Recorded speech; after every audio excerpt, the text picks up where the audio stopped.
Bet the Board. What do you mean you don't bet? I mean, I don't bet. You know, I don't gamble. I don't. I never have, and I never will. Yeah, right. I'll bet you $20 I can get you gambling before the end of the day. You owe me 15 grand, pal. Pay him. Pay that man his money. It's the Bet the Board podcast. God likes me. He really, really likes me. In the end, I wound up right back where I started.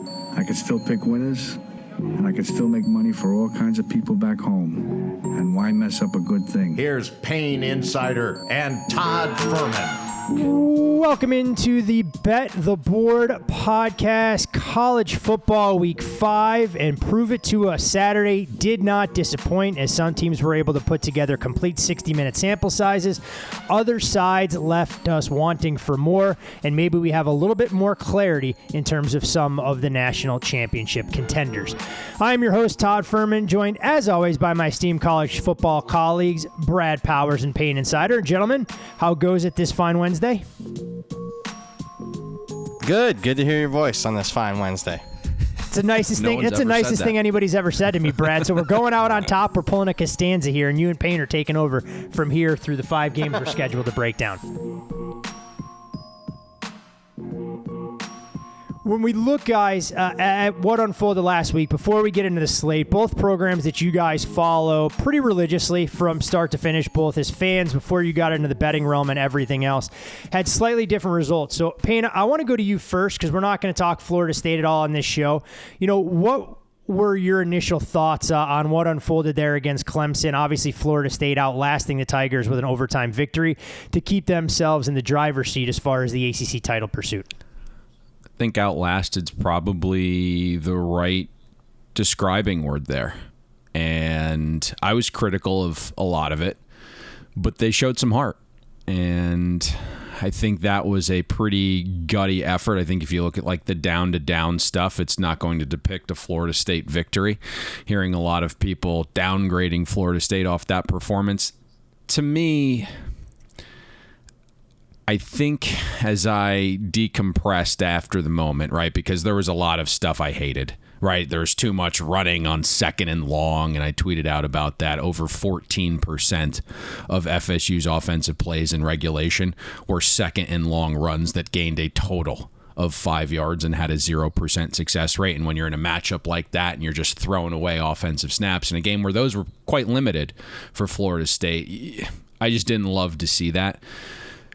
The defensive game plan, again, early, wasn't very good from Adam Fuller. It's very vanilla defense, and teams seem to have success early on. And sure enough, Clemson did. Klubnik got in a rhythm. We're finding tight ends. We're finding matchups on our linebackers and safeties, which are evident. It's not until the second half when you make the adjustment and get more aggressive does the defense start to show out. In saying all of that, it's really an interesting timeline because a lot of the folks I spoke to, and I think Brad can contest to this, after the Southern Miss game, everyone's like, this is the best team in the country. And I'm like, hey, pump the brakes here. There's some underlying stuff that causing some concern. And now after 4 data points, everyone's like, yeah, we got Florida State, S&P plus, they're 24th in the country, right? Like, whatever it is. It's like the wildest stuff I've seen. And to me, I think back and I say to myself, they went on the road in probably the most hostile environment that they've been in God knows how long. That was Clemson's all-in game. That's the best Clemson could play. And I think people are being a little delusioned based upon the result against Duke and thinking, hey, that's not a top 15 Clemson team that had their back against the wall. When's the last time Clemson's season could potentially be done before the calendar flips to October? And you think about how that game went. Jordan Travis couldn't run the ball. The offense gained 22 rushing yards. And yet you still found a way. And I don't do the ref stuff, but we knew this was going to happen when you're clamoring prior to the season that you want out of that dog shit ACC conference. And that officiating crew did every single thing they could to try to swing that game.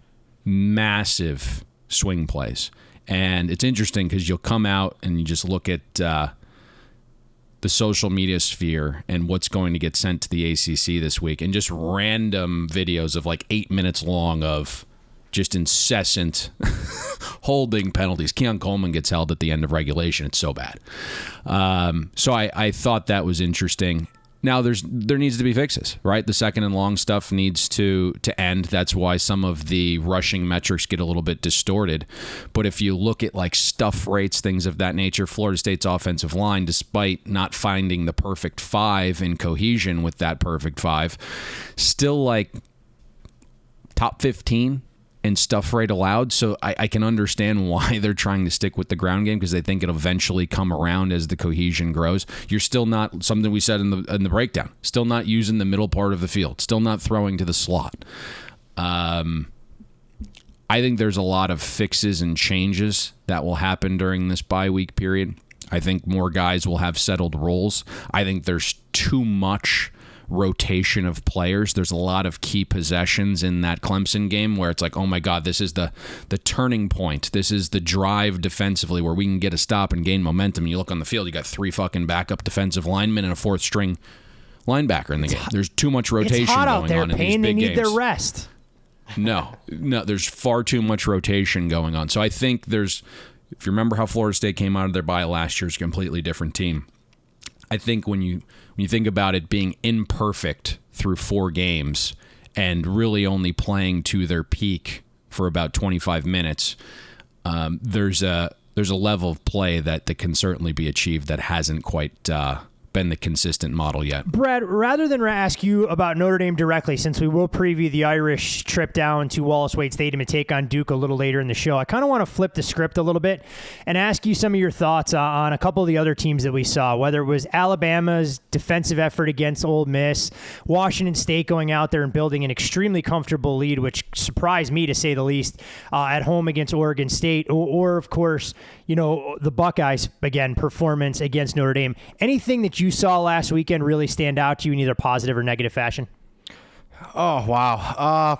I'll tackle all 3 in a concise manner. Alabama defensively, I mean, you started to see some signs that they at least wanted to be there in the South Florida game, at least comparatively speaking to the offense. Dallas Turner was a player, and Braswell on the edge that I thought played hard against South Florida, and then that really showed up, obviously, in the second half of the game against Ole Miss. I thought their defensive performance against Ole Miss throughout the game, but that's a top 5 defense in the country now that's starting to put some things together now.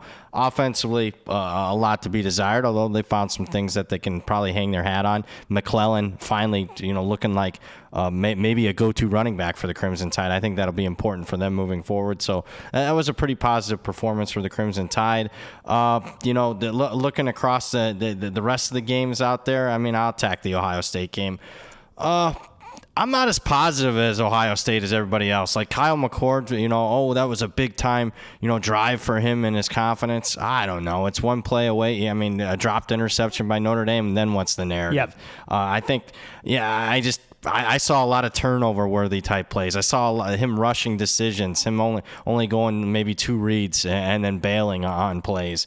But I didn't like the line of scrimmage battle for Ohio State. I expected them to win it, and they didn't, especially in the second half. I thought Notre Dame controlled matters for the most part outside of the long run by Travion Henderson. So I know it was a big road win. It was a big drive at the end for them to come out with a victory, but I actually came away with more question marks than answers on the Buckeyes, and I think it's starting to show that this clearly isn't the same team that we've seen, at least offensively, from the last 5, 6, 7 years. So certainly question marks there.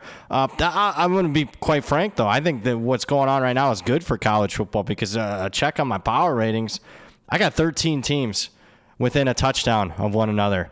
At the top of college football. That's not happened at any point in the last decade plus. Hey, it's great, and I think the one thing we're seeing as well is it's not just a regional sport this season. You have teams down in the South that are playing well. You have teams in the Big Ten that we know are going to be very much in the thick of things. And the Pac-12 continues to garner headlines with arguably the deepest league we've seen out west in quite some time. Michael Penix also moving to the forefront now of the Heisman Trophy race at a lot of prominent books, jumping ahead of Caleb Williams, given the prolific numbers he's put forth. Clearly we'll get a much much better indication where some of these teams are as they continue to step up in class. So to your point, definitely interesting to see how much more parity or balance, whether those are the right word choices, we've seen thus far on the college football front. And we'll continue to hopefully to see some of that going forward rather than penciling our 4 college football playoff combatants into a roll. Spoiler alert for those Georgia fans out there hoping that we were going to give you a Georgia deep dive. No, until you guys actually play somebody late in the year, Georgia will not most likely be broken down until you get to the cocktail party against the Florida Gators. So, all right, guys, Friday night this weekend kicks off in earnest with a very interesting showdown taking place in Corvallis as Utah goes on the road to take on Oregon State. We've seen Oregon State move from a 1.5 point favorite out to a full field goal. 3.5 pretty much the consensus, although there was some buyback at a very prominent shop over the last 24 hours or so. Total on the game sits at 44 to 44.5. And when you look at Utah, they won 42 to 16 last year to tie up the series, a 25-game sample size between these programs. Oregon State won its last game against the top 10 and number 10 opponent last November in Corvallis. They've won 2 out of their last 3 meetings against top 10 opponents, both at home, albeit against the Oregon Ducks. When you look at the Beavers, they've been great at Reser Stadium, going 13-1 straight up and 13-1 ATS at home since the start of 2021. While when we look at the Utes, they typically play their best football in front of the must section in Salt Lake City and leave a little bit to be desired when they step up in class going out on the road. Kyle Whittingham earlier this week seemed to be optimistic about players returning from injuries, saying we've got about 8 or 10 guys that are very close. That would be great to get these guys back. And Payne, I hope you rubbed your crystal ball. I've hoped you picked up the phone and called everybody in and around this program to give us a little bit more clarity in terms of Utah's quarterback coming back. Because when you look at the Utah offense thus far, yes, they've played a better than most schedule of Power 5 opponents this point to date, but they're 115th in the country at just 4.4 yards per play. They actually have a net negative yards per play overall, despite having a defense that's inside the top 30.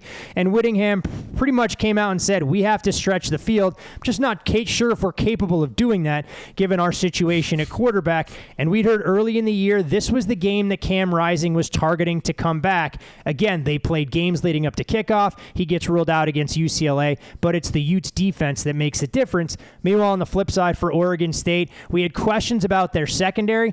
And to be honest, gentlemen, I didn't think that secondary could be as bad as it was through the first 2 quarters as Cam Ward played pitch and catch over the top. But fortunately for the Beavers, they come home. They get a team that doesn't offer that same type of vertical threat. So, Payne, when you look at the Utes offense matched up against Oregon State defensively, where do you see an edge worth exploiting?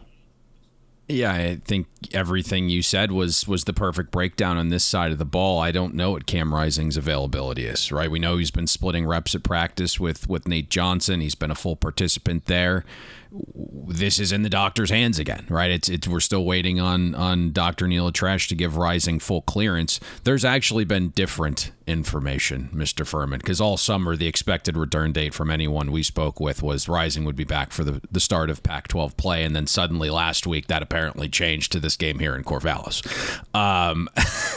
We'll see. Rising did at least suit up for the UCLA game.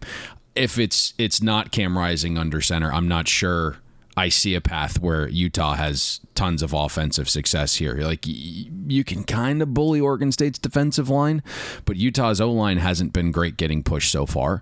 And the part of Oregon State's defense that's most vulnerable, we saw on display last week. It's through the air. It was an area of concern on paper ahead of the season, losing 3 starters, and through 4 games, the Beavers are outside the top 100 in passing success rate allowed. Now, the one thing is clear is Utah receivers aren't nearly as dynamic as Washington State's, but that was pretty ugly last week, and I know there was a lot of miraculous one-hand grabs in there, too, that come to mind.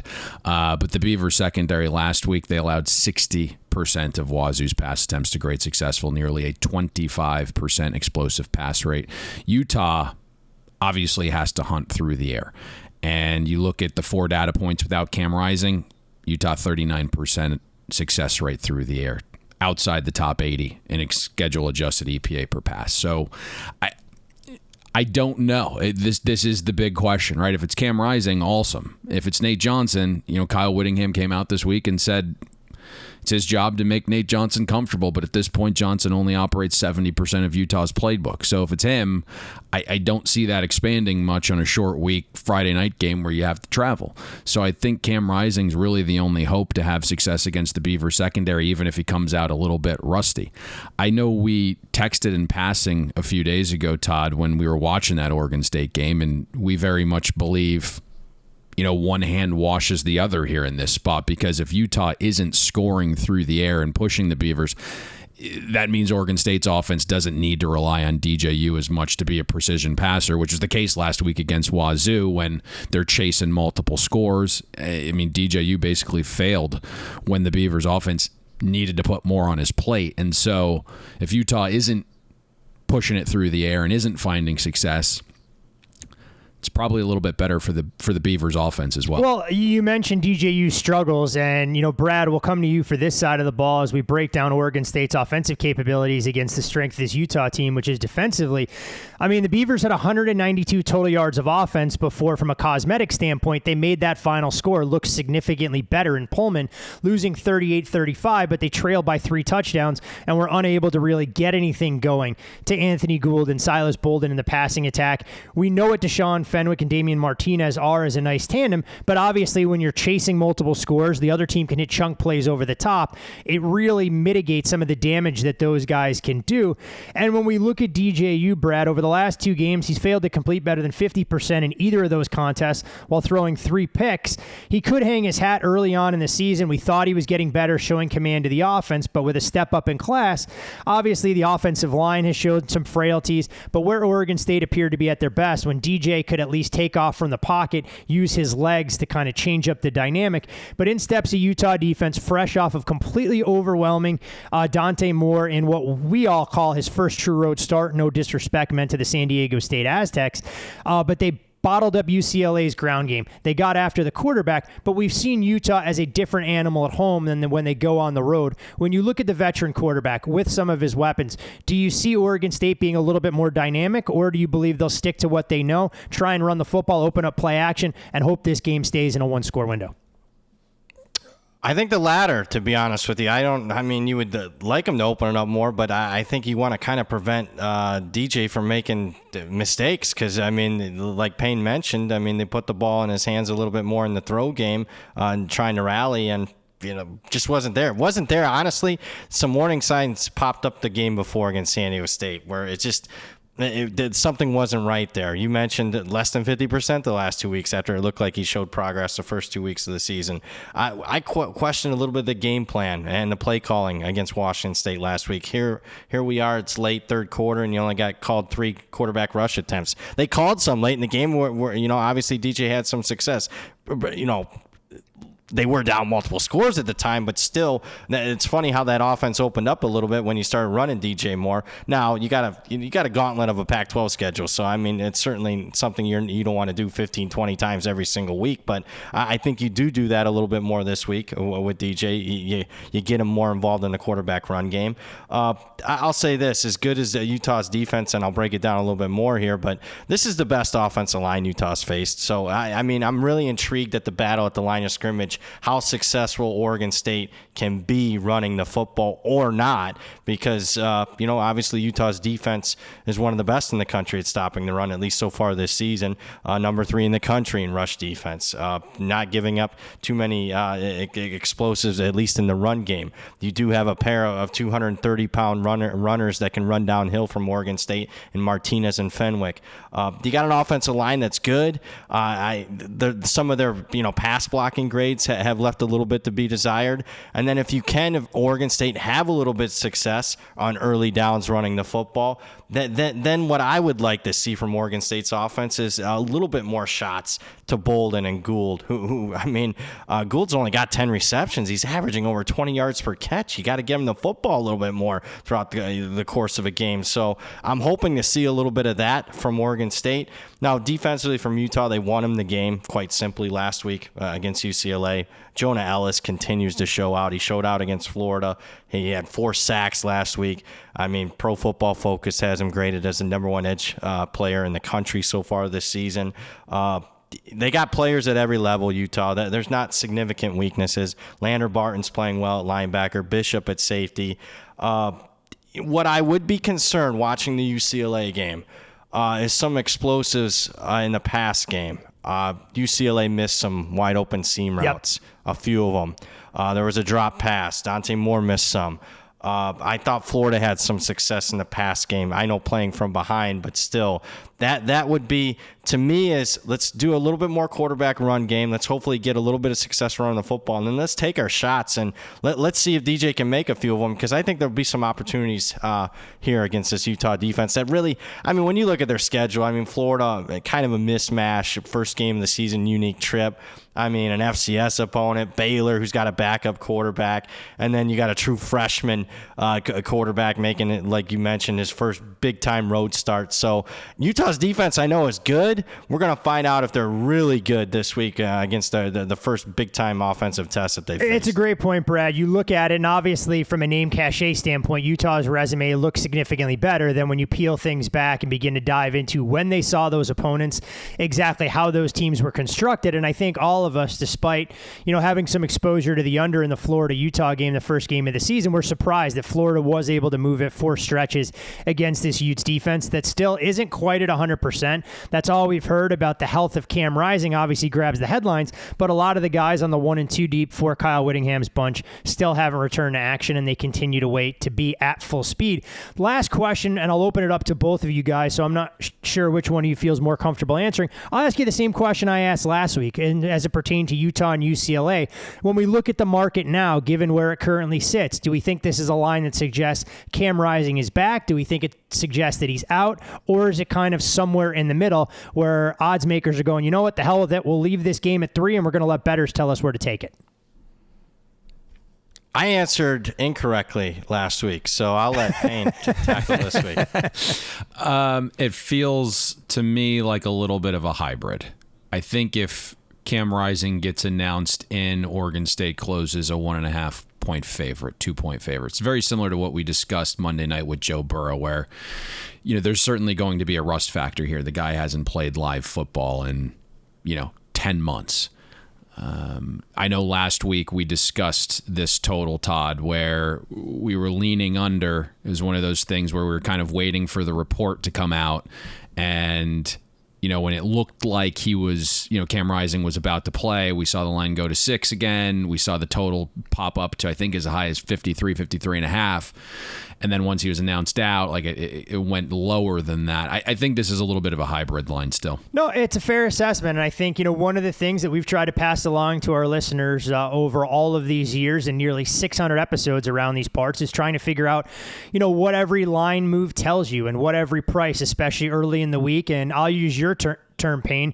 When you talk about asymmetric risk, it doesn't hurt anybody to lay Oregon State early in the week and then figure out what to do with it later, knowing that the 1.5 that was out there, short of the key number, you have an opportunity to back the dog coming over the top, especially in a game with an NFL-like total, that it very much could come into play. So it'll bear watching as we watch things unfold in Corvallis on Friday evening. From Friday to Saturday, we go, though, into the SEC, gentlemen, and something I didn't think we'd be doing is talking about Florida football for the third time in, 5 or 6 episodes so far this season, but here we are with the Gators sitting at 3-1 on the season, going to Lexington to take on an undefeated Wildcats team, and we've already seen money come in on Florida early this week. There was a 3 that flickered, albeit briefly, and we're now looking at Kentucky, a 1-point favorite painted across the board, some under money to boot as well, and when you look at Kentucky, they're looking to make it 3 straight wins over Florida for the first time since the Bear Bryant days back from 1948 to 1951. Kentucky's 4-0 to start for the 3rd straight year, the first time since 1909 and 1911 they were able to accomplish this feat. They've won their first 4 games of the season by 11-plus points for the first time since 2018. But when you look at how they've performed in the SEC at home, they've lost 4 out of the last 5 SEC conference home games. Last win coming back in 2020 2022 versus Mississippi State. Meanwhile, the Gators, they aren't exactly road warriors. They've lost 8 of their last 9. And when you look at the Gators, they have the best win of these two teams at home versus Tennessee, but haven't scored 30 points in a game against an FBS opponent yet this season, while Kentucky has faced a very soft schedule, but obviously scored 35 plus against all 3 of its FBS opponents, needing the defense to really buoy what that scoreboard looked like last weekend in Vanderbilt. And if we're looking for a little bit of context, this will be Florida's 57th road game as a ranked team against an unranked team since 1995. It's the first time they're underdogs in this situation, while they've gone 47-9 in the previous 56 games, but lost the last 2 in 2021 at Kentucky and LSU. First time, assuming the number holds, that an unranked Kentucky side has been favored at home against a ranked opponent since 2015 against Missouri. They were favored by 2 in that game and ended up winning 21-13. Brad, I'll start with you in this Kentucky offense. Kentucky knew they had to go into the transfer portal, and they end up landing Devin Leary from NC State to kind of bring this offense into the 21st century. They bring Liam Cohen back as the offensive coordinator, but it's been tough to truly gauge what this team is so far when you take on a Ball State, Akron, and Vandy defense that are all outside the top 80, and you look at some of those defensive yard per play metrics, there's nothing to write home about. But Leary has struggled a little bit with turnovers. He's already matched his career high for interceptions in a season. We look at a receiving core that has veterans. I think a little bit of, in terms of a ceiling, leaves a lot to be desired, and they've leaned heavily on Ray Davis, but continuity along the offensive line appears to be a concern, so much so that Mark Stoops has brought it up multiple times in press conferences earlier this week, matched up against a Florida defense that, at least for me, has exceeded expectations through their first couple games of the season. Yeah, I think you hit a lot of it. Number one, some of the counting stats certainly say, hey, improved Kentucky offense this year with Cohen back. I mean, it looks good so far, the early returns. And I just go back to the fact that, out of the top 40 teams in the country, I can make a strong case that Kentucky's played the weakest strength of schedule out of those top 40 teams so far. I haven't watched deep dived into them on every single game besides the Vanderbilt game. I got to be honest with you guys, as much as I love college football, Kentucky and Eastern Kentucky and Kentucky-Akron games aren't high on the priority of must-watch list. So, I mean, when you look at some of the stats, they've been explosive. I'll give them that. I mean, 7.2 yards per play, top 10 in the country against FBS teams. Points per play, number 3 in the country. I find it peculiar that only run 220 plays. I mean, my third grade math, 55 plays per game, third fewest in the country so far. They haven't needed them, obviously, because they've been explosive and they've played very weak competition. But I see some signs for maybe some worry here, especially with the competition getting much stiffer this week.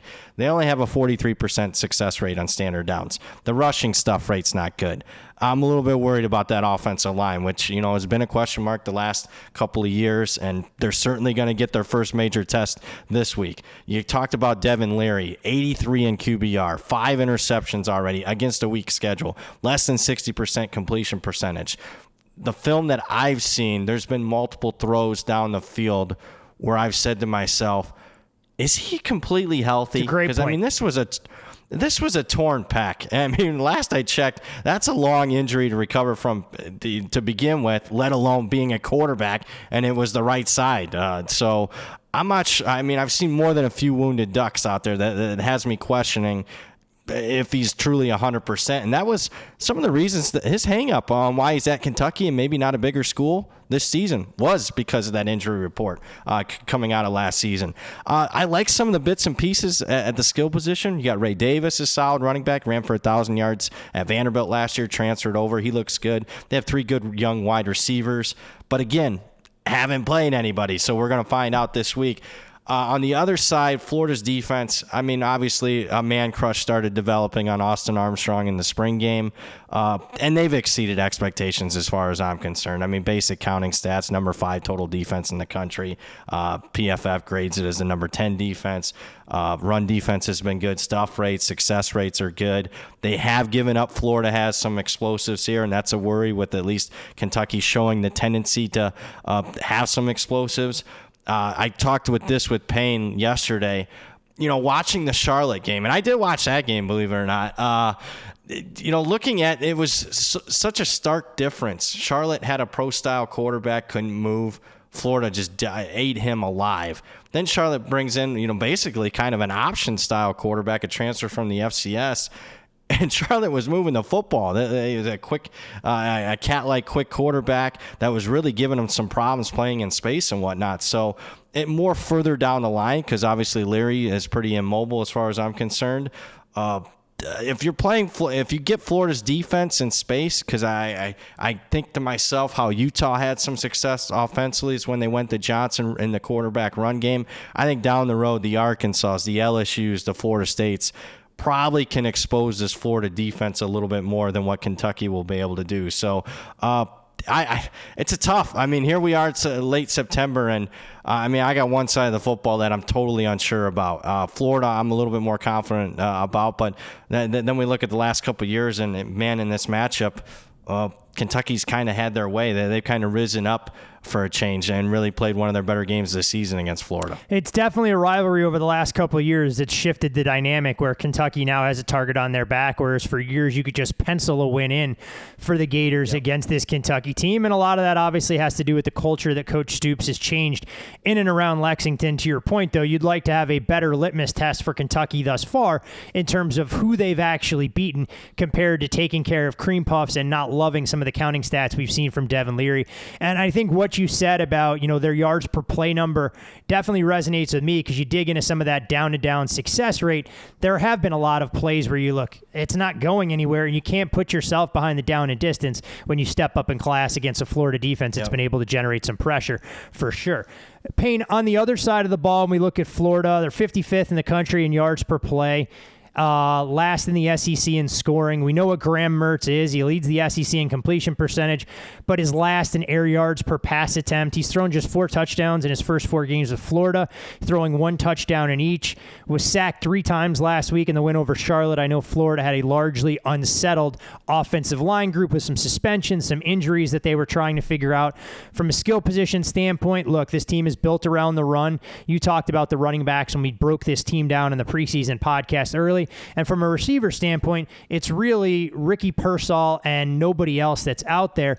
But Kentucky defensively, look, they haven't seen athletes like this in space just yet. I mean, this is a group that's going to find it a jolt to the system. And I have some questions about the Wildcats defensively, maybe not so much in their secondary, but in other spots. Who has an edge that you feel can be pretty apparent when you look at Florida's offense matched up against the Wildcat defense? Yeah, I'll get to that in a second. Brad, the game you asked me about last night is moving back into range. If you'd like me to filibuster for a little while here, will you attack that one? It looked like Chris just went to 13.5. I think you got a glimpse of what Florida's offense looks like against Charlotte if they can't run the ball. And it was ugly. Charlotte stuffed 38% of the Gators' runs last week. You look, the O-line generated less than 1.8 yards before first contact, and it effectively, and I've watched it, led to basically an EPL match breaking out in the swamp in front of a 5-star receiver, Jeremiah Smith, who the Gators paid large sums of money to show up for that thing. I think the positive on the surface is what you mentioned, Todd, is the O-line should be intact this week. You have your starting right guard, Micah Mizuku, back from suspension. Starting tackle, Damian George, is healthy enough to play after leaving the Charlotte game early. Starting center, Kingsley Egekan, will practice later this afternoon, I'm told. So it's a good sign for Saturday, but let's monitor that. The other positive for Florida potentially is everything you guys have mentioned, like who's Kentucky played so far. I mean, it's Ball State and Akron, who have offenses outside the top 120. A directional in-state school, and then Vanderbilt. And I think there's some noise in the numbers because of that. If you're gauging Kentucky's defense on all 4 data points, the numbers look solid up front. And Kentucky did return 5 front 7 starters this season, but they didn't really show well against their toughest opponent. If you look, Vandy is a national average type offense right now. They were somehow successful on 55% of their standard down runs against Kentucky. And the Wildcat front only stuffed 15% of Vandy's runs. On the season, Kentucky's also struggled to stop power run situations. So you have this kind of twofold thing going in opposite directions where Kentucky really, once they stepped up in somewhat of a class against Vandy, Their front didn't show overly well. You get 3 offensive line guys back for the Gators. That's kind of their mentality. They want to bully you in the trenches. That will be the interesting matchup. I think the other thing you have to be interested by is what you said, Todd. Florida's throw game. It's been interesting to say the least. Billy Napier's coaching his balls off, I think, doing all the things possible to help a quarterback that needs assistance, right? It's quick, short throws, lots of play action. So Graham Mertz is getting rid of it in 2.4 seconds from a clean pocket. He's throwing with play action on 40% of his dropbacks, 6.4 ADOT. And that's led to a Gators pass game that's been successful but lacks explosiveness. There were some questions about Kentucky's secondary coming into the season. And right now, despite that poor schedule of offenses, Kentucky's outside the top 70 in passing success rate allowed. I think the matchup on this side of the ball is where, Florida's methodical, right? They're outside the top 100 in plays per minute. Where I think you think Florida can probably run it well enough, where Florida's going to have this controlled pass game, but isn't overly explosive. As I was breaking this down, I was like, this is going to be a really fun game to talk about. Now, all of a sudden, it's not very fun to talk about because everything that we're breaking down is what's transpired on the screen and in the betting market, right? Everything on this side of the ball correlates strongly to the betting market loving Florida +3, +2.5, and wiping out the under at 47. So it became suddenly, as I was breaking this down, I'm like, this is going to be fun to talk about. And then, 2 hours later, the game's 1-44, and I'm like, there goes that. So I think Florida finds some relative success offensively, kind of just grinding this thing out. But the market is telling you everything you need to know about this game so far. Yeah, it obviously didn't hold from some of those prices that were out there. We saw moves, to your point, both on the side and total come in earlier this week. And a much different handicap when you talk about a total moving through a couple of keys and the opportunity for Florida to grab the 3, should you like the underdog, was ever so fleeting as we look at where this number goes. Early kickoff in Lexington, 11 o'clock Central Time on Saturday. We'll get a much better idea in terms of who may be one of the most likely teams to try and threaten Georgia, if you can say that, in terms of this Florida-Kentucky matchup. Into a game that'll take place under the lights in Durham, North Carolina, guys. Duke plays host to Notre Dame. And the last time a nationally ranked Duke team hosted a ranked opponent was November 5th, 1994, when the number 23 ranked Duke Blue Devils defeated a number 13 ranked Virginia team 28-25. You can understand why Game Day is making its maiden voyage there. And some of that posh and pageantry not lost on head coach Mike Elko, who said, quite frankly, I'm not sure if our team is ready for the circus to roll into town and all of the bright lights that'll come along with it. Elko, though, to his credit, 13-4 through the first 17 games of his tenure with the Duke Blue Devils, marks the best 17-game start to a head coaching stint in school history. There are currently 3 teams in the Associated Press top 25 that have won each of their first 4 games by 21-plus points. Number 2, Michigan, number 7, Washington, and number 17, Duke. Brad, I do want to ask you a little bit about the Irish. We held off on that at the top of the show in terms of what you saw from Notre Dame last week in South Bend, knowing they let a glorious opportunity for a resume-defining win slip through their fingers, and how you could potentially see that manifesting here, either in a positive fashion if they use it as a rallying cry, or a negative if they let that loss to Ohio State linger and one loss becomes 2.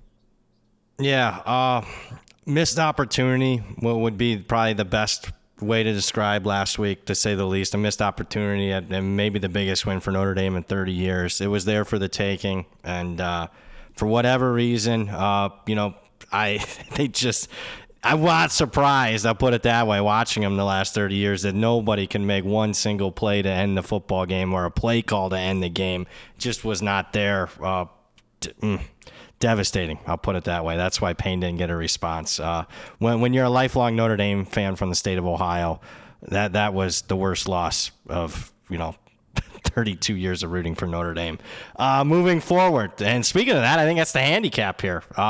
What's the reaction? Because I got to be honest with you, last year they had a really good game plan against Ohio State, played them really tough for 40 minutes. And then, it looked like they gave everything they had and then some, because the very next week they lose outright as a 3-touchdown favorite against Marshall. Now, the early talk in the week is that they won't let that happen again this year. But my goodness, that was a more devastating loss against the Buckeyes this year with all the hype and hoopla, everyone there on campus. But the biggest home game in forever. natural tendency is going to be there's going to be a little bit of a letdown this week. If you want me to, I can start breaking down the offense for Notre Dame, because I saw some things that I liked, particularly some things that surprised me. I was surprised at the success they were able to have at the line of scrimmage, particularly on the interior of the offensive line. I thought Rocco Spindler at guard played as well as I've ever seen him play against Ohio State. They got some more push up front on offense than I just did not expect that at all. So that was shocking. Now, some of the negatives. I would have liked to seen him put the ball in Sam Hartman's hands a little bit more, although he had a couple of turnover-worthy passes that I just haven't seen the first 4 weeks of the season. They haven't had a lot of rushing explosives, but the success rates have been good.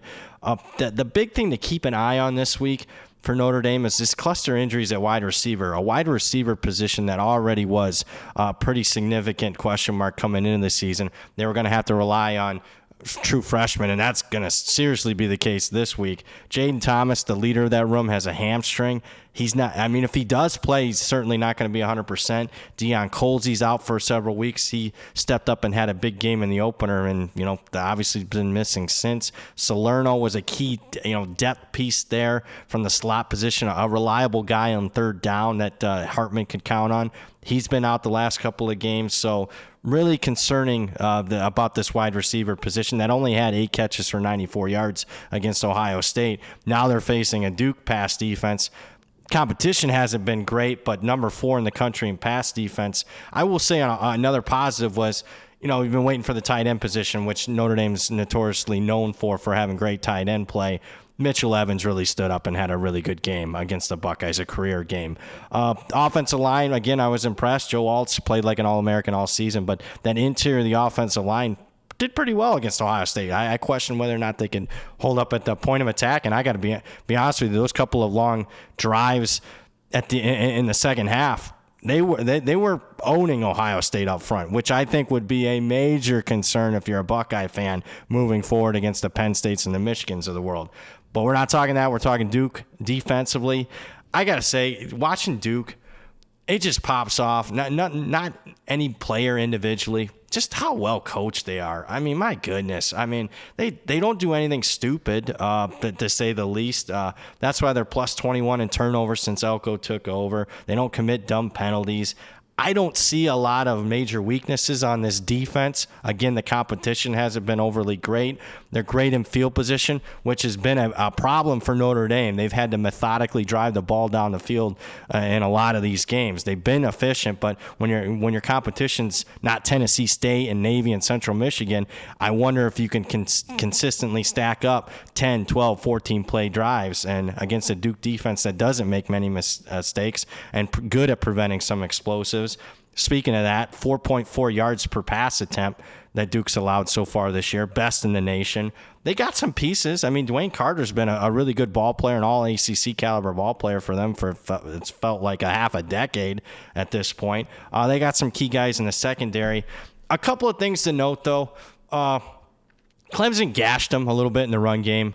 I know, Duke's defense did very well against Clemson, only gave up 7 points. Clemson had 3 times inside the 10-yard line and came away with exactly 0 points. So that would be a little bit of a worry. I also found it peculiar, not that I think their grading's, exceptional or at all everything, but I found it weird that UConn's right guard and right tackle got the highest Pro Football Focus offensive line grades last week across the country on the right side of their offensive line. I don't know if I necessarily saw it. I got to be honest. The tape that I watched was pretty grainy, and I didn't get a good feel for. I didn't see much push. I'll put it that way. But I did find that peculiar, to say the least. That run defensive grade isn't there at Duke. So I'm wondering if Notre Dame keeps it simple. Let's get estimated the football more than what we did last week. Our wide receiver position might be compromised. Let's go a couple tight ends here, line it up, and see if Duke can stop us. And then, maybe that helps the play action game. So I think that's the formula for Notre Dame here. Keep it simple. And I pose this question to Payne, and he can attack the other side of the ball. Another worry that I'd have for Duke is going through the schedule the last 2 years. if Notre Dame has the right frame of mind, which is a question mark, but if they do have the right frame of mind, this is the best team Duke has faced so far in the Elko era. Has not faced faced some decent teams, but not a lot of top 25 caliber teams. And here comes in a Notre Dame team that might be top 10 caliber. Well, Brad, and I'll throw it to you, Payne. I think you raise an excellent point. When you look at Duke on one side with Riley Leonard, who has answered the bell and then some, at least through the first couple games of the year, compared to Sam Hartman's level of experience where he's made 50-plus starts. This will mark his 19th career start at Duke for Riley Leonard and just his second start against the team ranked inside the top 25. The only previous start against a ranked team came in the season opener against Clemson. And you look, Leonard was decent in terms of throwing the football, 17 of 33 for just 175 yards, was more effective with his legs. But Payne, to Brad's point, Leonard is starting to get all sorts of buzz in terms of what his prospects look like, not just the rest of this season, in terms of Duke being a dark horse ACC contender as their odds have shrunk to a price of less than 10-1, but how he projects to the next level. If Notre Dame wants to be there, this will no doubt be one of the biggest tests he's faced on one of the biggest stages, where you don't come in with that underdog mentality catching nearly 2 touchdowns like you did in the opener against Clemson. You got game day in town, and Notre Dame ain't going to get caught looking past what you've accomplished so far this season. Yeah, I think that's the interesting equation to this game. And I spent about 5 hours because I couldn't really figure out how Duke is going to attack Notre Dame. I look on a down-to-down basis. Notre Dame's defense exceeded expectation in the trenches against Ohio State. That was the shocking thing. It wasn't just on the offensive line that Brad discussed moments ago, but only allowed 27% of Ohio State's runs to grade successful. Less than 4% of the Buckeyes' run plays gained 10-plus yards. And I think the question is probably that we're all having here is like, can the Irish defense play to a 100 level back-to-back weeks? It sounds like your assumption, Todd, is because of game day, that'll be the case. There's not really a way to know that. Yep. And certainly Notre Dame's saying all of the right things early in the week, but it has lots of variance based upon how kids respond to having their hearts ripped out late against Ohio State. And now you're in an environment where Duke's going to have a ton of energy behind them with the sold-out crowd for a night game. One thing we've seen recently is Duke's offensive line came back to earth after that strong performance in the trenches against Clemson, where we said, hey, like running backs were getting over 3 yards before first contact. If you look on the season now, Duke's O-line and runners are gaining just 1.75 yards before first contact. And then I think about both games last week. Duke had a clear plan to come out throwing against UConn. And then they continued to do so. Riley Leonard dropped back to pass 35 times in a game that reached garbage time by halftime. So it's clear Duke wanted to work on their throw game. And then before last week, the question I think Brad and we had was Notre Dame's defensive performance. The clear path typically would be running at them and not throwing, because Notre Dame's been absolute nails against the pass this season. Top 10 in passing success rate allowed, EPA per pass allowed, and then you go out and you hold Marvin Harrison Jr. to 3 catches for 32 yards. So I can't really get a great vibe on how I expect Duke to attack. Defensively for Notre Dame, I'd expect more nickel defense this week with Leonard's mobility, which means more Thomas Harper on the field for the Irish. But this is a total pass for me. It feels like it's in no man's land right now at 5.5. If you told me Notre Dame goes out and wins by 14 or loses outright, neither would surprise me. I upgraded Notre Dame a full point in their power rating based upon performance last week against Ohio State. I downgraded Ohio State, and I've been down on Ohio State relative to everyone in the market. So it's the number is, if you got a full effort here from Notre Dame, this number's short. There's also lots of familiarity between Elko and Freeman from their days in the MAC, both coached at Notre Dame as well. So I was interested to hear Brad's thoughts because, I thought the offensive game plan for Notre Dame, candidly, last week was dog shit. I know Sam Hartman had a couple of errant throws, but when you look on a down-to-down basis, Sam Hartman was wildly efficient, 95th percentile in EPA per pass. And listen, Notre Dame was plus 14 in net success rate last week. They were more explosive. They had the better quarterback performance. And they couldn't win because the game plan, I thought, was lacking. Far too conservative from the offense. And you think about Sam Hartman throwing less against Ohio State than what Tyler Buckner did in the shoe, a year ago. Notre Dame ran on 61% of snaps. We're talking about play action, right? Hopefully they use that this week, because if you run on 61% of snaps and only throw with play action like they did last week 11% of the time, dog shit. I understand the negative fourth down variance, but the reason you have 0 points the first 41 minutes of the game is because of a poor game plan and play calling. And I'm interested to see the rebound this week, because I thought the coaching staff let the players down. And I think Marcus Freeman is a better recruiter than Brian Kelly. I think he probably understands the players a little bit more in this new era of football. But he had another shot. And I think why it's such a tough pill to swallow is you go into that game thinking Ohio State's gonna rule the roost, and they were, on paper, Notre Dame dominated that game. And Marcus Freeman crumbled when you needed him most, right? It was his defense that allowed the game-changing 61-yard explosive touchdown. It was Freeman burning a timeout with 50 seconds to go after an incomplete pass by Ohio State. That's a timeout you needed for when you only managed to have 10 players on the field for the most two crucial plays of the game. It was Marcus Freeman who directed the run call on 3rd and 15 with 2.5 minutes to go instead of throwing with your veteran quarterback, right? The reason you go out and you get a Sam Hartman is because you trust him in tough spots. You could have gotten a first down in that spot. You could have drawn a first down by penalty, could have checked it down for 10, 11 yards and improved field position, or worst case, Hartman turns it over there on 3rd and 15, in which case Ohio State still needs a touchdown. You could have gotten a stop, or Ohio State would have scored a touchdown after the turnover, right? But at least Sam Hartman gets the damn ball back with enough time to go find a game-tying field goal, right? How this game ended, it was Sam Hartman handing it off on 3rd down to a third-string running back and never truly seeing the ball again. So this is very much on the coaching staff to get the troops riled up again this week, because the number's a little bit short if you get a full 100% Notre Dame team. Well, last thing. Let me say. Oh, go ahead, Brad. Oh, go ahead. Oh, I didn't want to make it a Notre Dame podcast, but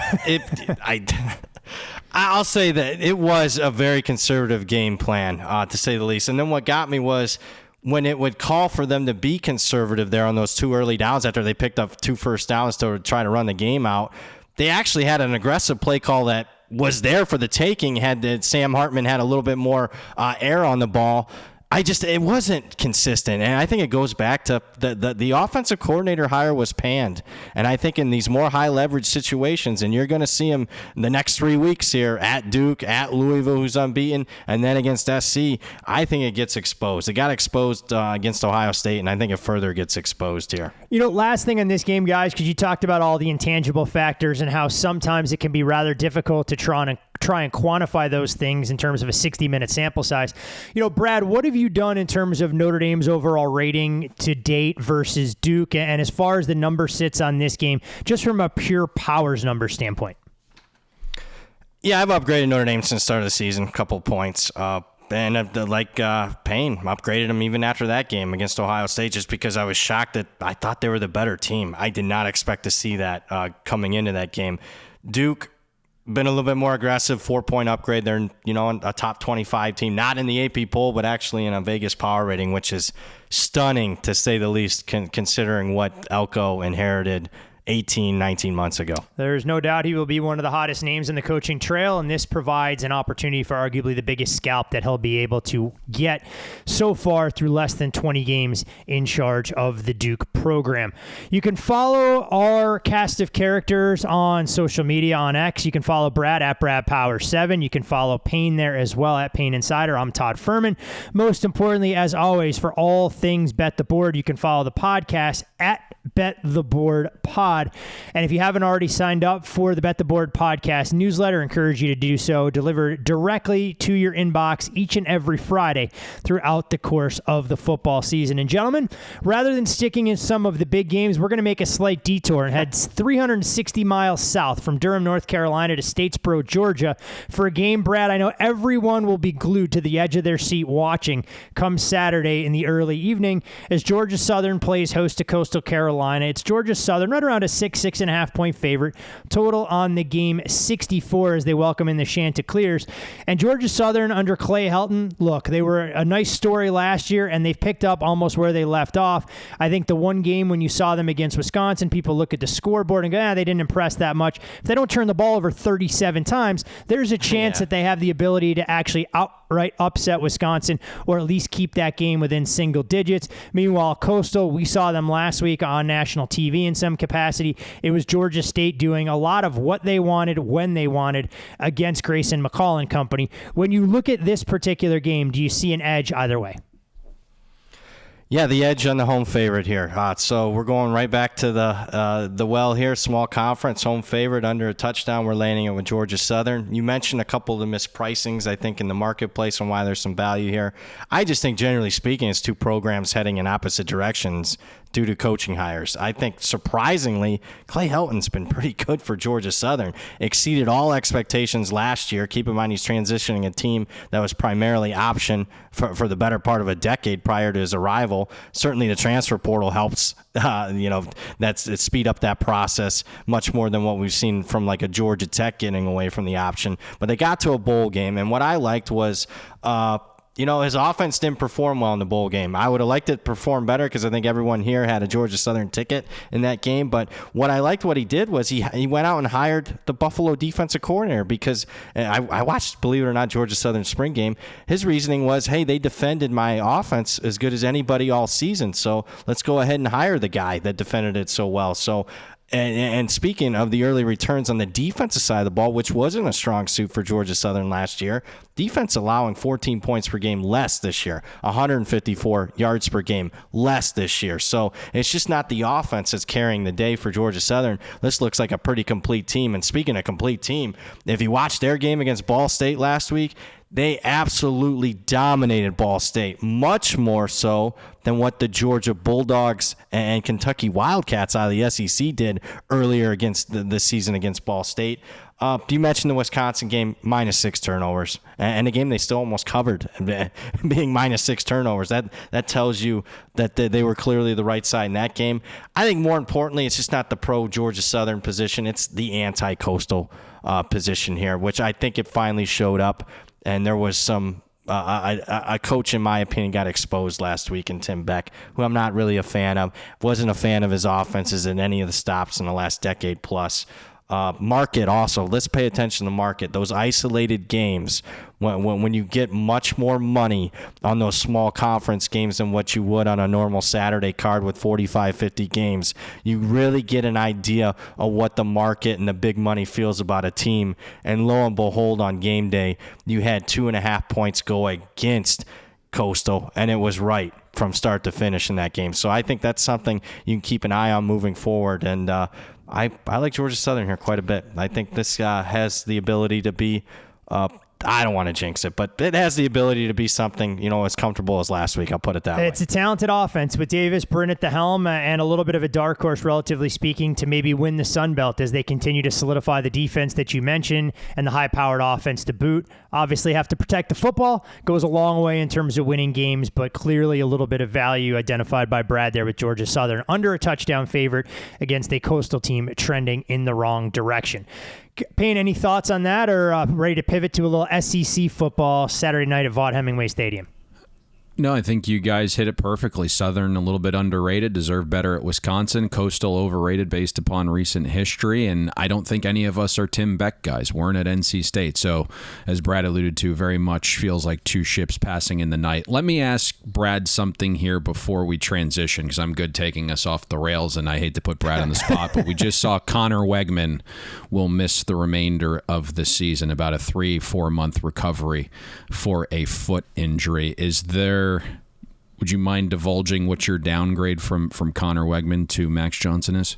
Oh, wow. 1.5. Okay. Point and a half. Is that too low? I think, they were still surprisingly in a battle. I just don't think it was just coaches speak. I thought they were battling the spring and summer into early fall camp. They were. I just felt like Weigman showed some things as the Bullets became live, but we'll see. All right, Todd. now that I've distracted us and taken us No, off the all beaten good. path. I mean, look, reel us back in. It's a game in the SEC that I think a lot of people will watch at Jerry's World, trying to figure out if Arkansas will bounce back from the near miss against LSU last week against the Texas A&M team. For anybody who watched against Auburn, probably should have won that game by a significantly larger margin than we saw. And to your point, I mean, Connor Weigman seemed to have better command of the offense. Mac Johnson, a true pocket passer that lacks a little bit of that mobility to extend plays. I think it puts increased stress on some of that offensive line. Arm capabilities there, though. He can definitely stretch the field and throw the deep ball to some of those talented wide receivers that the Aggies have down there in College Station. But a pair of SEC West rivals, though, not the Texas A&M Arkansas game, but LSU Ole Miss, that we're here to break down now. When you look at these two programs, it's the 112th meeting between Ole Miss and LSU, with the Tigers leading 65-42-4, includes one vacated Ole Miss win way back when. When we look at the Rebels, they fell to 1-9 in SEC games under Lane Kiffin when held to 28 or fewer points, as opposed to 13-3 when scoring at least 29. Talked a little bit about that 24-10 win for Alabama last week in Tuscaloosa against Ole Miss. We've seen a couple defections from this Rebels roster over the last week. This will actually mark the first game under Coach Kelly versus a ranked road opponent for LSU. A little bit of uncharted territory. We know that Coach Kelly typically does extremely well when he can punch down in class. I'm not sure this is obviously the case here. When we look at LSU, they've lost their last 3 road games against ranked teams. They haven't played one since the 2021 season. Meanwhile, LSU currently owns the longest over streak of all FBS programs in the country, with 8 straight games going over the total. Meanwhile, on the flip side, Ole Miss has gone under in 7 straight games versus AP-ranked opponents. The average closing total in those games is shade less than 61, but the average total of points scored in those contests is shade less than 45. Payne, we'll start with you on the LSU offense matched up against the Ole Miss defense. LSU scored 75 points in its first 2 SEC games this season and 147 points in 3 games since losing their opener to FSU. They're 10th in the FBS and lead the SEC in average scoring at more than 42 per contest. They've been extremely efficient converting on third downs, a number that's definitely poised to regress at 58%. But we're seeing an emerging receiving core, Malik Neighbors and Brian Thomas providing a dynamic 1-2 combination for Jaden Daniels, who with that larger frame has been able to take a little bit more of a beating in the pocket, but seems to be comfortable sitting there, keeping his eyes trained downfield, trying to hunt the big play instead of looking to take off as soon as things break down around him. Yeah, I think what's intriguing about this matchup is no doubt Ole Miss has improved defensively year over year. The front is playing more physical. They're getting more pressure. The Rebels have also run pretty hot in the green zone. They're allowing less than 3 points per trip inside the 40, but I don't think this is a top 30-ish defense many in our space believe it to be. And now you have an Ole Miss defense that's clearly stepping up in class. I think this is a top 5 LSU offense. We know Brian Kelly found success with this same nucleus of LSU players when they were not as familiar with the system against Pete Golding's defense last season. And that Pete Golding defense had far more talent because he was coaching Alabama's defensive players. I think LSU finds success through the air, and that's kind of what you're hinting at, Todd. If you look, Ole Miss is outside the top 95 in passing success rate allowed. They faced Mercer, Tulane's backup quarterback. Certainly have to give credit to Haynes King's improvement, ridding himself of Jimbo. And then the Rebels got Jalen Milroe last week. And you know what? I think it's something we talked about, that Tommy Rees and needed to kind of go with the ABC 1-2-3 paint by numbers pass game that we said would work, and sure enough, it did. And only 3 of Jalen Milroe's dropbacks were thrown in the intermediate area of the field. The rest were either short or deep throws, and Milroe found success on 55% of his pass attempts, had a 25% explosive pass rate against this Rebel secondary. If you watched the Arkansas game, Jaden Daniels wasn't in rhythm early. That was pretty clear. But he kind of found a way. And Brian Kelly talked about that this week and said, hey, last year, once he was out of rhythm, he would have never figured out a way to get it back. That was the case against Arkansas last year. So we saw growth. Basically they were held scoreless the first quarter and a half plus. And then all of a sudden it just started clicking for Jaden. He's more comfortable in Brian Kelly's system. You can see that he's making quicker decisions. He's pushing the ball a touch further downfield, to your point, Todd. And then the adjusted accuracy is also improving. And I think there's a more solidified group of weapons here. Brian Thomas has taken that next step at the receiver position, nearly 3 yards per route run. And LSU is kind of searching for that complementary piece in the pass game to Malik Neighbors. I mentioned the Ole Miss front getting more pressure at a higher rate this season. It's 38%, damn good. But this is far and away the best offensive line Ole Miss has faced. All 5 starters for LSU has a pass blocking grade well above replacement level. So I think LSU is going to score some points here, boys. When we look, Brad, at the Ole Miss offense this year, I mean, they scored their fewest points in an SEC game during Lane Kiffin's 4-year tenure last Saturday, half as many as the previous low.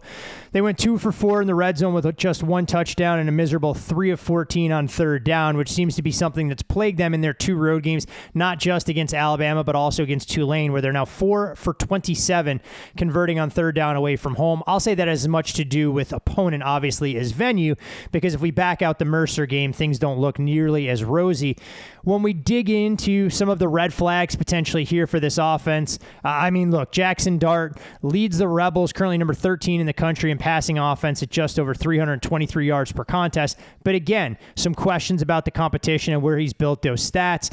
This Rebels ground game, where it appears that so much is built off of their ability to get Quinshon Judkins going in the pass, doesn't appear to be there. And while LSU has some major concerns in the secondary, we saw him on full display against Florida State week 1. We saw some of the inefficiency last week against KJ Jefferson in Arkansas.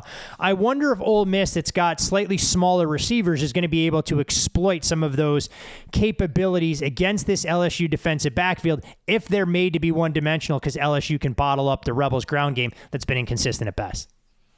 Yeah, I certainly think Ole Miss's offense has the edge here. I don't know if it's as big of an edge as LSU's offense has against the Ole Miss defense. The Ole Miss offense, when they're humming and going well, I mean, it's pretty good. But again, I question the level of competition where they have consistently looked good. Certainly you mentioned it, uneven against Tulane and Alabama, where they went through lengthy stretches of just nothing. And when you can't convert third down, that's what happens. The weaknesses have been the havoc allowed. Something to keep an eye on. This is me watching the Alabama game. Speaking of havoc allowed, there's been havoc put upon the quarterback, Jackson Dart. Not only the offensive line's doing, but his own doing.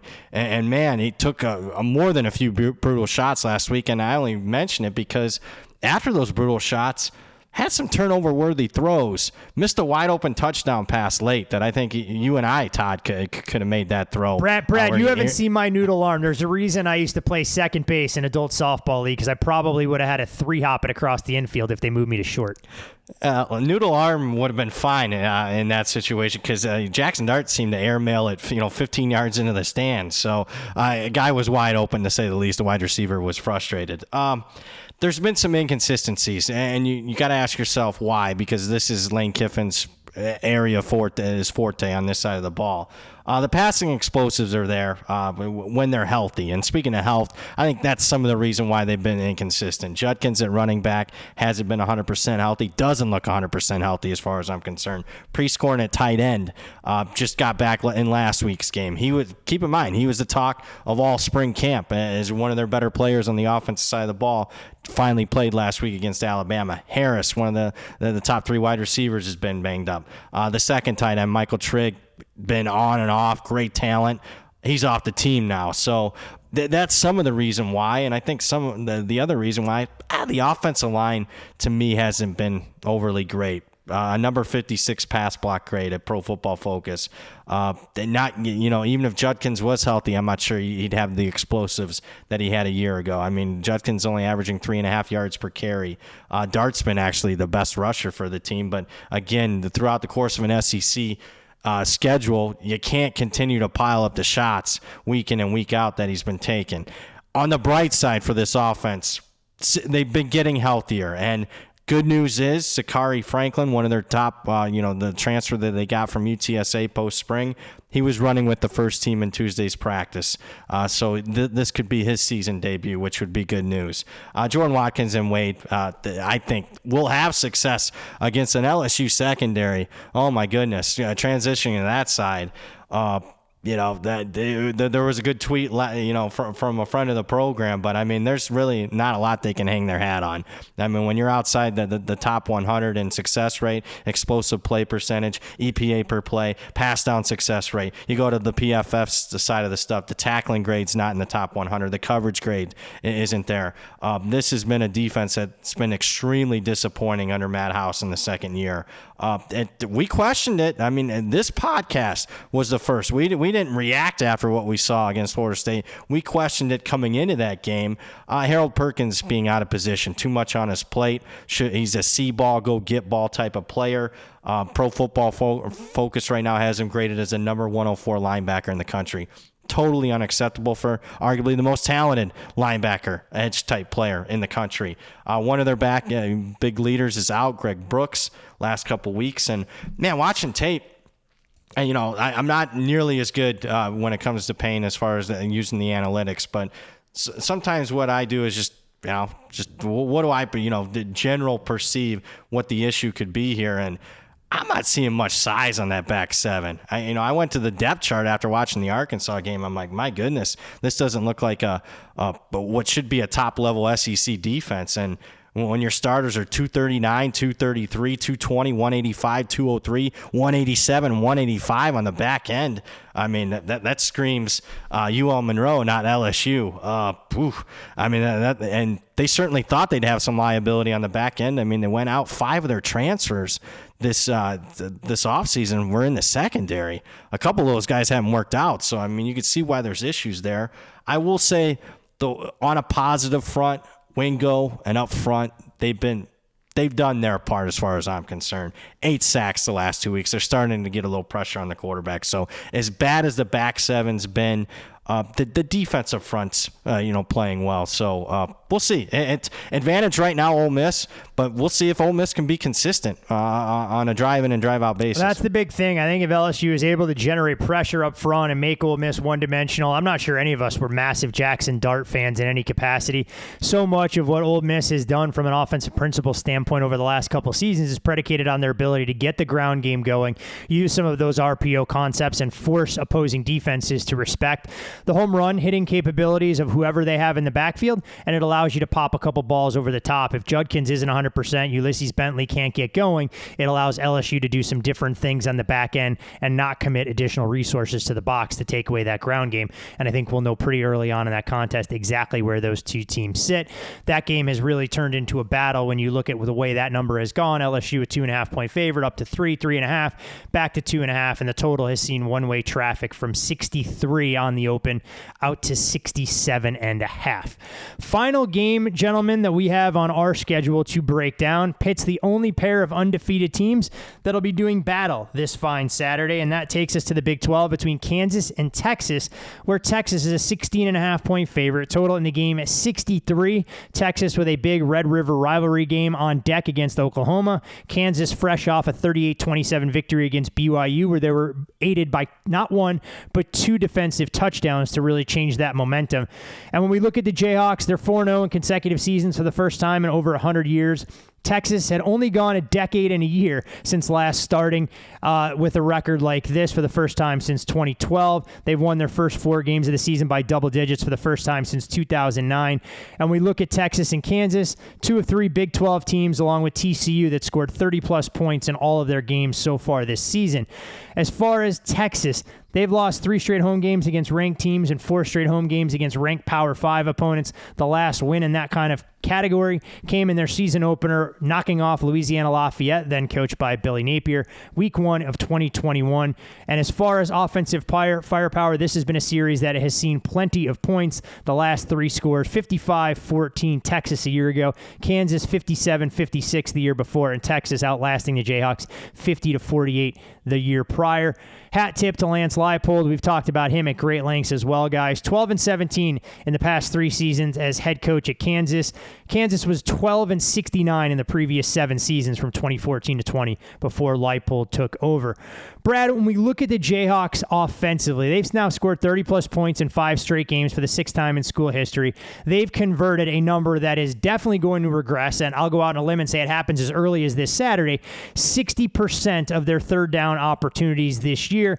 We knew coming into the season this offense could be explosive. They returned more offensive production than any team in the FBS. Jalen Daniels, not Quinn Ewers, was the preseason pick to win Big 12 Player of the Year.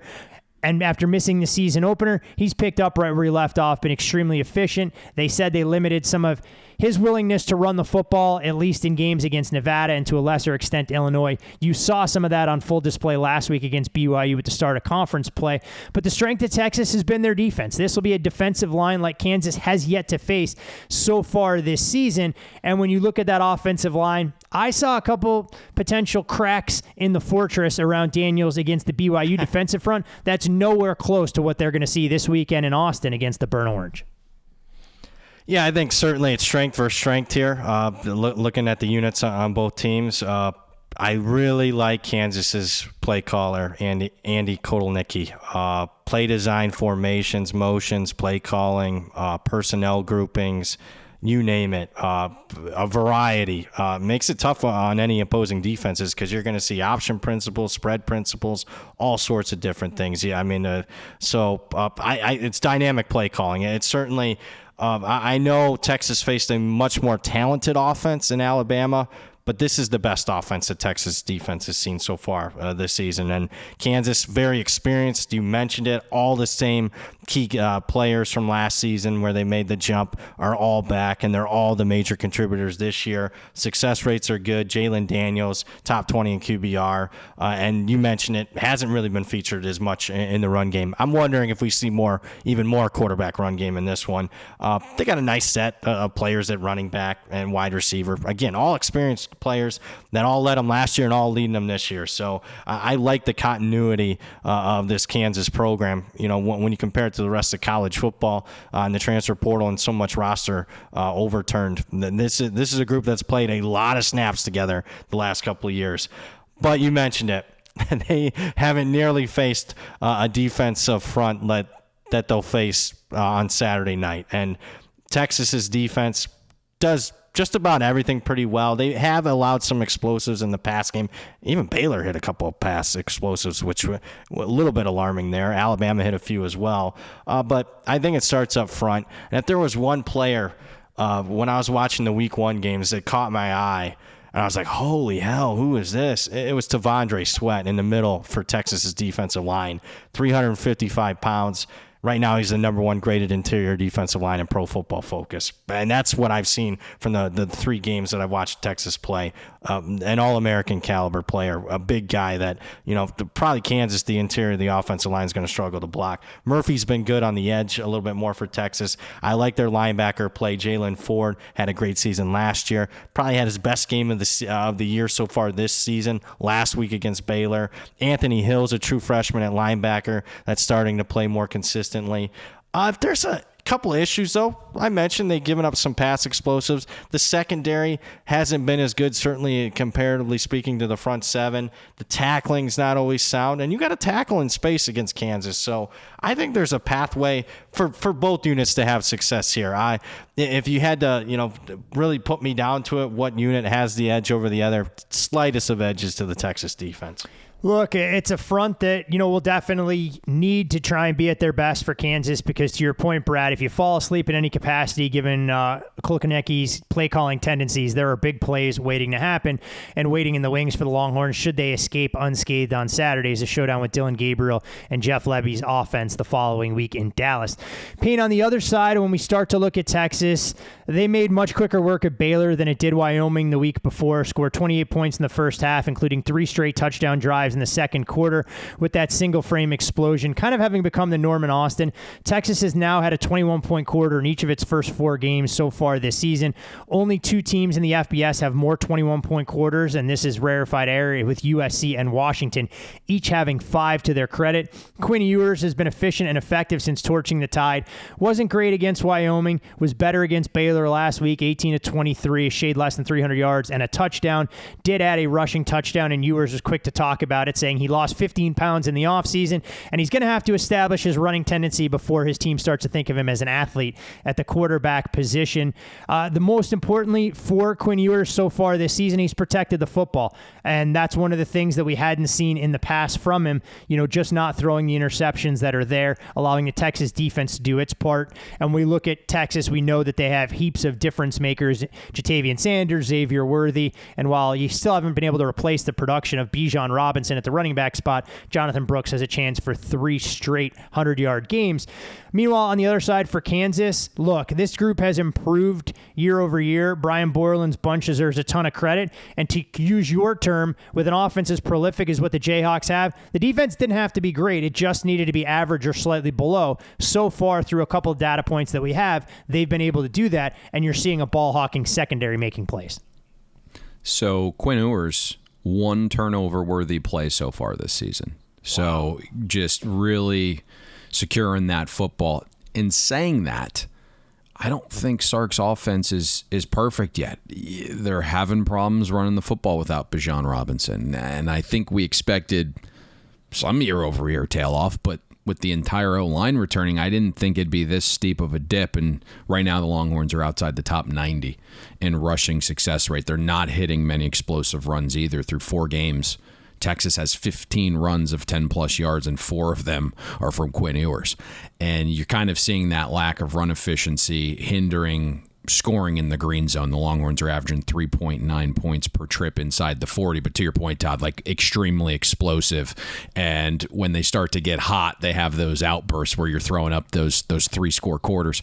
I think Sark knows it's a little bit of a problem. He addressed it this week, talking about needing to be more versatile on offense and how he's never wanted a one-dimensional offense. And, I do think Kansas defensively is marginally better than they were a season ago, but saying all this, I don't think Kansas has the defense to muddy this up and make Texas play left-handed. It's a monster step up in class for Kansas as well. Some of that improvement defensively for the Jayhawks has been some questionable offenses, right? I mean, the 3 FBS offenses Kansas has played to date have an average efficiency rank of 85th.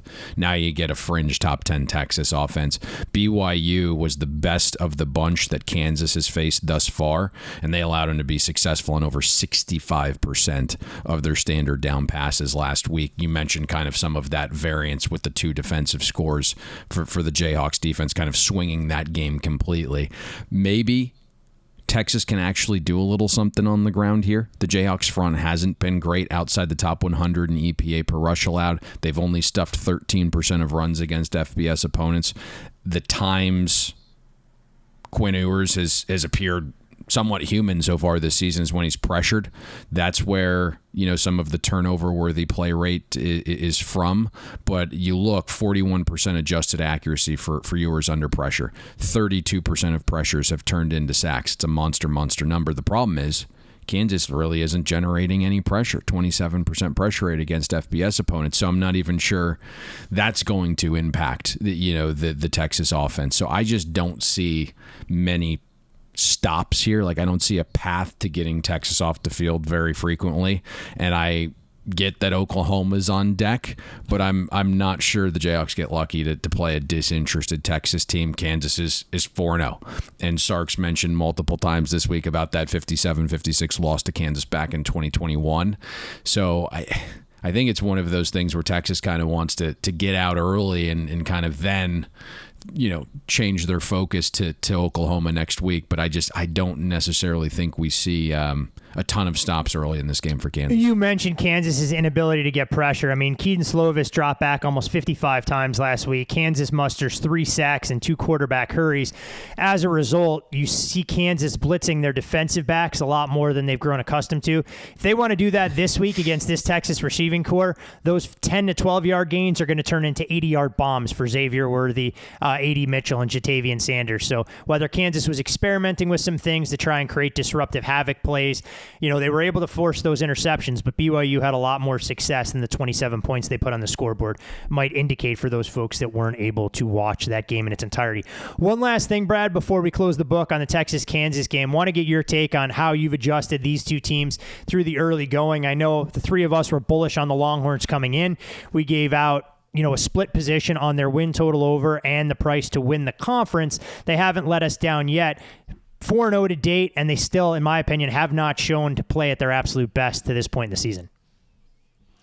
Upgrade 2 points for Texas. I mean, you got to give them an upgrade. They went on the road and won their biggest game in 10, 15 years against Alabama. Defense, front seven, surprised me a little bit better than at least I anticipated. And Quinn Ewers has been a little bit better. So 2 points there.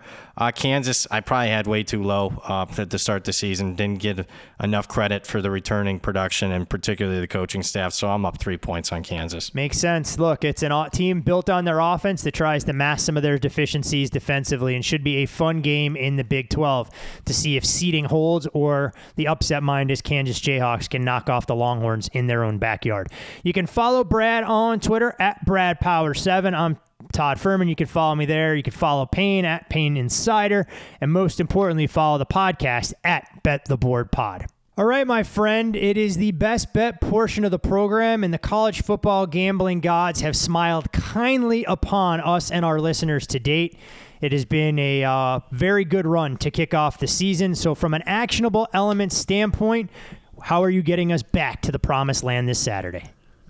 Probably should be more organized and give this gentleman's name who tweeted us, but it was very concise and smart in that it's never going to be this easy for as long, right? I'm just like, I think the 4 games that we've given out have beaten the market by like 3-4 points a game on average, and they haven't really been overly close. That's not going to continue. So this is basically just saying, hey, let's kind of reel this back in. We've enjoyed the ride. Hopefully we find a couple more winners here. Our long-term edge is very obvious, but it's not going to continue to be that easy. So if you're doubling down, tripling down, thinking this is going to be Oregon first half part 2, I would kind of practice some financial management here. What, you mean we can't give out a game, lay 11 and a half, and watch it close at 14 on a marquee game on a national stage and kick back because they're outside the number about 37 seconds into the contest? That's what I'm insinuating. This game for us a little bit different. We were going to go a different direction, but I think based upon the performance of the first 4 best bets, the market is not going to hold the other game we were going to give out more than an hour or two, so I don't necessarily think that's fair. And you're kind of peeling back the curtain here and seeing how the sausage is made and kind of the mental gymnastics that goes into the thankless job of giving out one singular winner on a board this large. Let's go to a night game. West Virginia TCU. Let's lay the 12 with the TCU Horned Frogs. My thought process on this one, and absolutely please interject yours as well, because I know we kind of derived at this together. TCU, I feel, is still being a little bit discounted based upon the loss to Colorado. And you put this pretty succinctly in that Texas Tech was laying 7 on the road at West Virginia. Right now, we have TCU about a 5-point favorite over Texas Tech, and now you can lay TCU minus 12 at home. So I think there's a little bit of value here in the number. TCU also getting a couple guys back healthy. Some questions going on with West Virginia's quarterback situation. Some intel about how West Virginia treated that Texas Tech game and what it meant to Neil Brown. The other thing I think we have here is, you mentioned after the first game against Colorado, Todd, about how TCU's defense has really lived up to expectation. But the reality is, you think about some of those performances where they were stepping up in class, right? You're facing a really good Kansas State offense late last year. You're getting a Michigan offense that was pretty good as the way they were trending. Then you just get a juggernaut in Georgia able to run over you.